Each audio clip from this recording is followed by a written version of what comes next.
선지자 이사야는 이제 유다와 예루살렘에 있는 백성들에게 또한 경고합니다. 한 바퀴 돈 거죠. 처음에 유다와 이스라엘부터 시작해서 주변 나라들에 대한 이야기, 그리고 세계와 열방에 대한 이야기를 하면서 하나님께서 이 온 세상을 통치하시고 특별히 유다와 예루살렘에 대해서는 관심을 가지고 계시는데, 유다와 예루살렘이 회개하지 아니하고 하나님 말을 안 들으니까 하나님께서 징계의 이야기, 심판하는 이야기 하시고, 그리고 왜 우리만 이렇게 하느냐, 너희만 하는 게 아니고 주변 나라들, 에돔이고 아수르고 애굽이고 다 하나님 심판하시고, 그리고 세계와 열방 전체를 하나님 심판하시는데, 너희는, 내가 특별히 너에게 말하고 너희는 구원할 수 있는 길을 가르쳐 주었음에도 불구하고 왜 내 말대로 따르지 않느냐 하는 것이 이사야의 메시지입니다. 처음 보시면 14절에 예루살렘에서 이 백성을 다스리는 너희 오만한 자여, 그렇게 되어 있습니다. 지도자들의 죄에 대해서 말하고 있습니다. 선지자가 말하면 백성들이 잘 못 깨달아도 지도자가 백성들에게 회개할 수 있도록 기회를 주고 집회를 하고 그렇게 하면 좋습니다. 그런 일들이 혹 있었습니다. 히스기야 왕이나 요시야 왕이나 이런 분들이 성전에서 율법책을 발견하거나 선지자의 말을 듣고 애통하면서 온 국민들에게 절기를 선포하기도 하고 말씀을 듣고 회개하도록 그렇게 기회를 준 적이 있습니다. 그런데 지금은 그렇게 하지 않는다는 겁니다. 예루살렘에 있는 교만한 사람들이 여호와의 말씀을 듣지 않기 때문에 너희가 여호와의 말씀을 들으라. 너희가 왜 안 듣느냐? 그들이 말하기를 우리는 사망과 언약하였고 서울과 명령하였다. 서울은 음부나 지옥을 가리키는 말입니다. 우리나라식으로 말하면 우리 염라대왕하고 친하다. 염라대왕하고 다 이야기를 했기 때문에 이제 괜찮다. 염라대왕이 우리는 안 데려간다 했다. 이런 식으로 말하는 겁니다.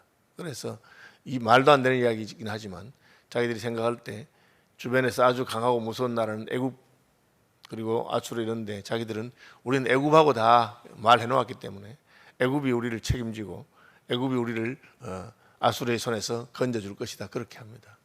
여러분, 우리나라하고 생각한다면 우리나라 주변에 강한 나라가 많은데 우리 미국하고 한미 상호 방위 조약 맺었기 때문에 괜찮을 거야.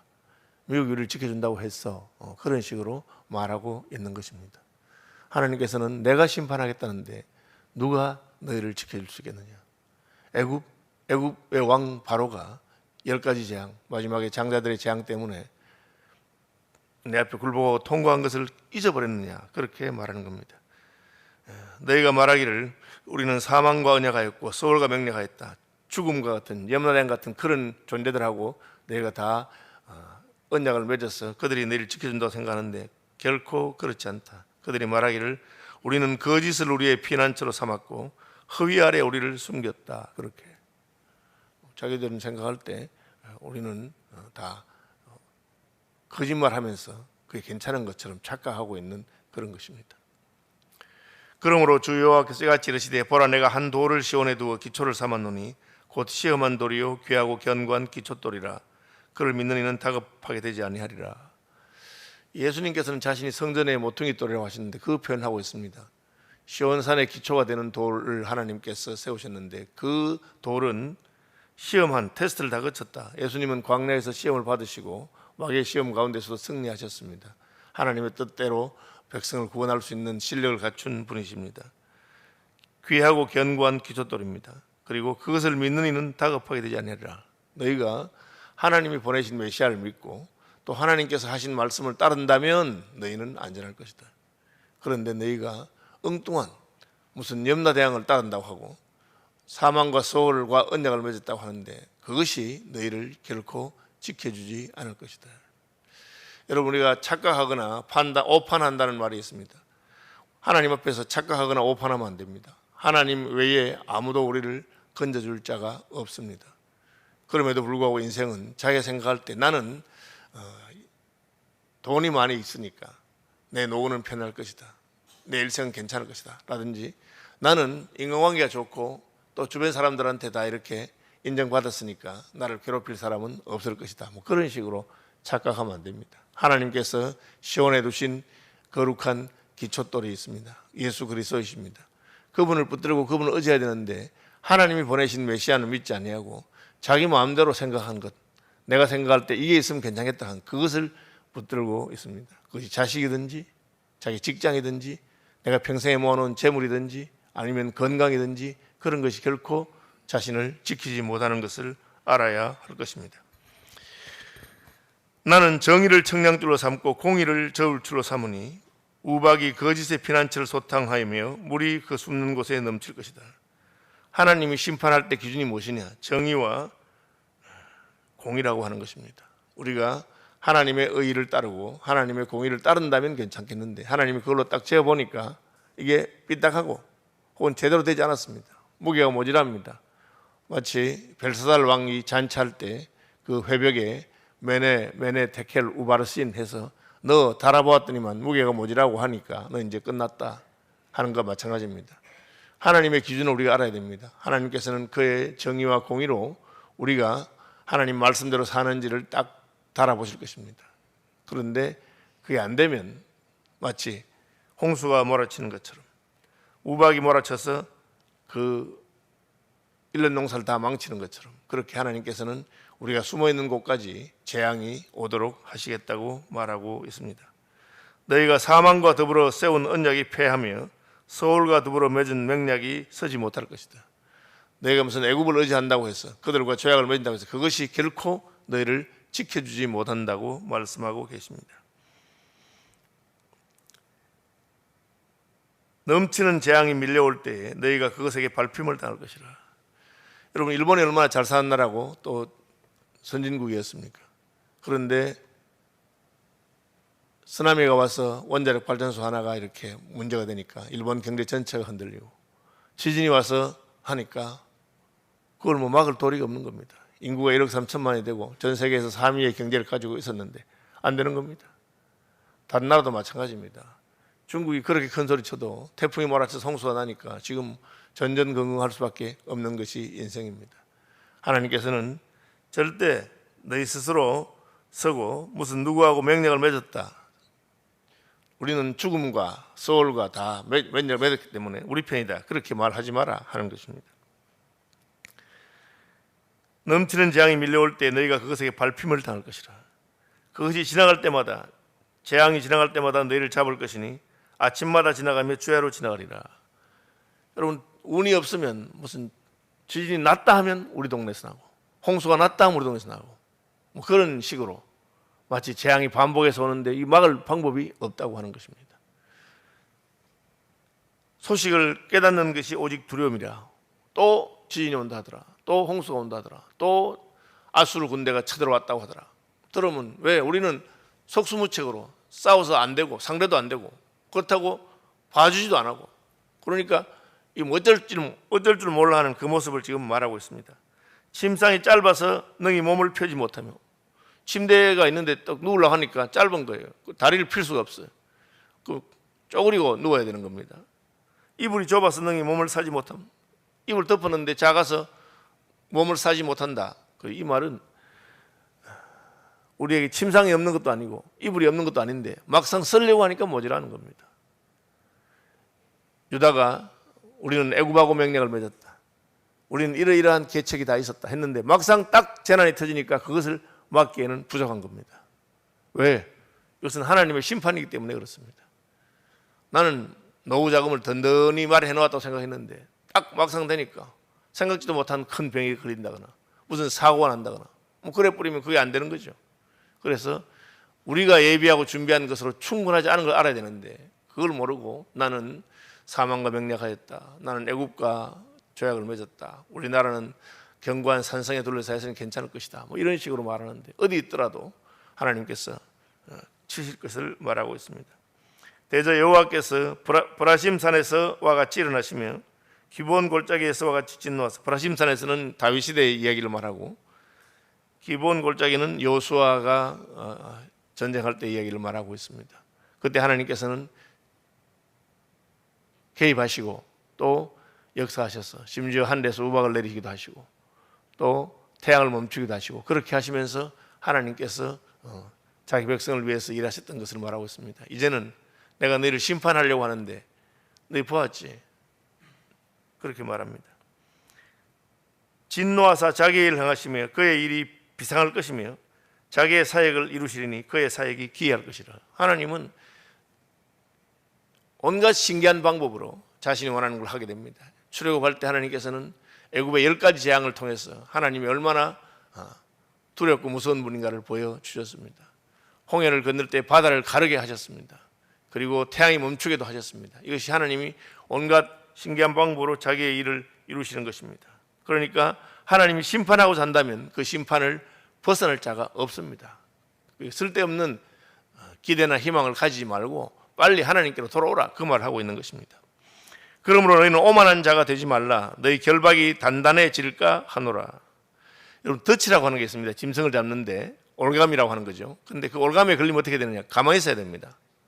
근데 짐승이 올감에 걸리면 자기 힘으로 한번 벗어나 보려고 힘을 쓰면 쓸수록 더 올가미가 단단해 쪼입니다. 저는 올가미 놓는 분들이 봤는데 요즘은 올가미를 줄끈도 안 하고 쇠로 하더라고요. 쇠줄이 있잖아요. 쇠줄로 올가미 만들었는데 그게 끊어집니까? 짐승이 볼 때는 좀 이 정도쯤은 힘을 쓰면 되겠지 하고 생각하는데 그게 생각이 없는 거죠. 하나님께서 심판한다고 마음먹었는데 교만해가지고 내가 어떻게든지 여기서 피할 방법을 찾아야 되겠다, 벗어나야 되겠다 하고는 주변에 도울 자를 아무리 찾아도 또 자기 꾀를 아무리 내어도 안 되는 겁니다. 그죠? 어떤 주석가들은 아수르가 공격해 왔을 때 유다의 왕들이 요거 이제 요 위기만 벗어나면 되겠다 하고는 거짓말로 항복하겠습니다. 우리 성전에 있는 예물로 다 드리고 할 테니까 이제 우리하고 친하게 지내십시다. 그런 식으로 실제로 마음 없으면서 그렇게 꾀를 내고 또 뒤로는 애굽과 이렇게 동맹을 맺어서 어떻게든지 한번 해보려고 위기를 극복해보려고 하는데 안 된다고 하는 겁니다. 괜히 오만하게 자기 스스로를 의지하면 결박이 점점 단단해지는 올가미와 같이 될 것이다.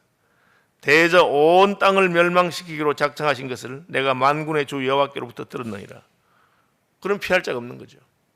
하나님께서 유다만 아니라 유다 주변에 있는 나라들을 다 멸망시키고 애굽까지 치시려고 마음먹었다면 끝난 겁니다. 안 되는 거죠. 그죠? 너희는 귀를 기울여 내 목소리를 들으라. 자세히 내 말을 들으라. 안 듣는다는 거죠. 하나님 말해도 그냥 귓등으로 듣고 하나님의 경고가 와도 무시하고 우리 보고 자꾸 이러려 저러느냐. 우리는 알아서 하겠다고. 그것을 교만이라고. 오늘 본문에서는 오만이 뭐냐? 하나님 말을 듣지 않는 겁니다. 파종하려고 가는 자가 어찌 쉬지 않고 갈기만 하겠느냐? 자기 땅을 개간하여 고르게만 하겠느냐? 이 말은 뭐냐면 농부가 땅을 고르고 개간한다는 뜻은 뭡니까? 씨를 뿌리겠다는 겁니다. 씨를 뿌릴 생각도 없이 그냥 이렇게 땅을 고르게 하고 개간할 이유가 있겠느냐? 하나님이 심판하려고 작정하셨다 이제. 그래서 지금 이 모든 일들이 일어나는 건데 이 일이 조금 가다가 그 중간에서 멈추리라고 착각하지 마라 하는 겁니다. 지면을 이미 평평히 하였으면 소회양을 뿌리며 대회양을 뿌리며 소맥을 줄줄이 심으며 대맥을 정한 곳에 심으며 귀리를 그 가에 심지 않겠느냐. 농부가 딱 계획을 가지고 농토를 고르게 하고 밭을 갈았으면 요 가운데는 뭘 심고 또 가장자리에 뭘 심고 그렇게 하잖아요. 우리가 농사 짓는 농부들이 벼는 논에다 심고 논두렁에는 무슨 콩을 심는다든지 무슨 뜰개를 심는다든지 그렇게 하면서 계획을 다 세우는 겁니다. 마찬가지로 하나님도 계획이 다 있다. 앞으로 심판할 것을 계획하면서 너희들에게 말했는데 안 듣고 했으니까 이제는 어떻게 되는지 보거라. 그렇게 말씀하고 있습니다. 이는 그의 하나님이 그에게 적당한 방법을 보이사 가르치셨습니다. 농부에게 지혜를 주시면 하나님입니다. 하나님께서 농부에게 지혜를 주셔서 이렇게 농사해야 되겠구나. 내 땅을 가장 효율적으로 운영하는 것은 이런 방법을 하고 그 지혜를 가지고 농부가 다 하는데 농부도 알아서 하는데 농부도 계획을 가지고 하는데 하나님께서 계획이 없이 그냥 가만히 계시겠느냐 그 말입니다. 농부가 밭을 갈 때는 이미 무엇을 심을까 다 생각하고 밭을 가는 건데 하나님께서 이렇게 여러 번 너에게 경고하시고 말씀하시는데 심판할 계획이 없다고 생각하느냐 그렇게 말합니다.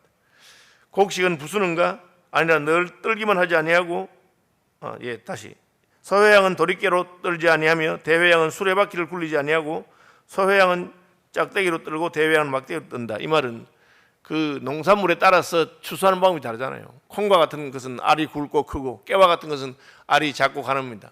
그럼 각각 방법이 다른 겁니다. 어떤 것은 그냥 설설 흔들어서 하고 어떤 것은 짝대기를 때리고 어떤 것은 아주 그냥 강한 탈곡기 같은 데 넣어가지고 하고 각각 다릅니다. 하나님께서 다 다르게 그렇게 하시는 겁니다. 그러니까 이스라엘과 유다에 대해서도 하나님께서 계획한 방법이 다 있습니다.